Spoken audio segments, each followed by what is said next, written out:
इस टाइप का क्वेश्चन आ जाए कि x माइनस 1/3x जमा 2 इज इक्वल टू 1/5, तो इस किस्म के सवालात आप कैसे हल करेंगे। अब मैं आप लोगों के सामने इस सवाल को हल कर देता हूँ। x माइनस 1/3x जमा 2 is equal to 1/5।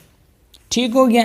Cross multiplication का मतलब ये है कि एक को ऊपर वाले को इधर नीचे वाले से ज़रब दें और इधर जो नीचे वाला है इसे ऊपर वाले से ज़रब दें। तो ये क्या हो जाएगा, 1 × 3x जमा 2 बराबर है 5 × x माइनस 1। समझ आ गया है। एक को ज़रब देंगे तो ये वही चीज़ आ जाएगी, 3x जमा 2 बराबर है 5 को ज़रब देंगे तो ये 5x और -5 आ जाएगा। समझ आ गया है। अब दोस्तों ये जो वेरिएबल वाले टर्म है, x वाले टर्म है, इन दोनों को एक साइड पे ले जाएंगे और ये जो बग़ैर इस वाले टर्म हैं, मतलब ये कांस्टेंट टर्म है, इनको एक साइड पे ले जाएंगे। तो हमारे पास क्या हो जाएगा, 3x और 5 इधर आ जाएगा तो जमा 5 है, इधर -5x हो जाएगा इज इक्वल टू ये -5 है और ये 2 इधर आ जाएगा तो ये -2 हो जाएगा, जमा 2 है इस साइड पे आ जाएगा तो -2 है। ये मैथ का रूल है।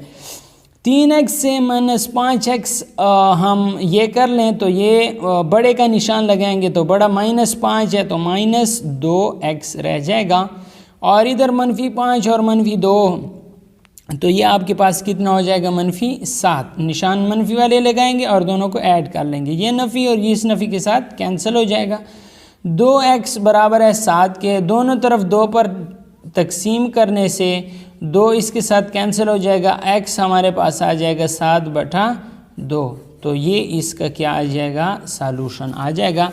तो ये आप देख सकते हैं कि x बराबर है 7/2 के।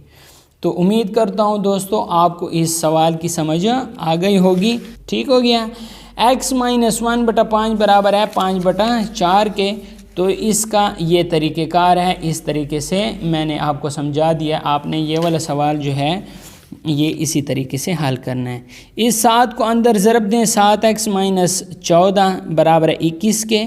तो दोनों तरफ के साथ जमा 14 कर लें तो ये 14 और जमा 14 कैंसिल हो जाएंगे और 21 से अगर आप क्या करेंगे जमा 35 आ जाएगा। सो दोस्तों ये वाला सारा एक्सरसाइज और ये 2x - 2/2x जमा 1 बराबर है 4/5। तो ये मैंने आपके लिए ये वाला एग्जाम्पल समझा दिया। ये बिल्कुल इसी तरीके से हल होता है।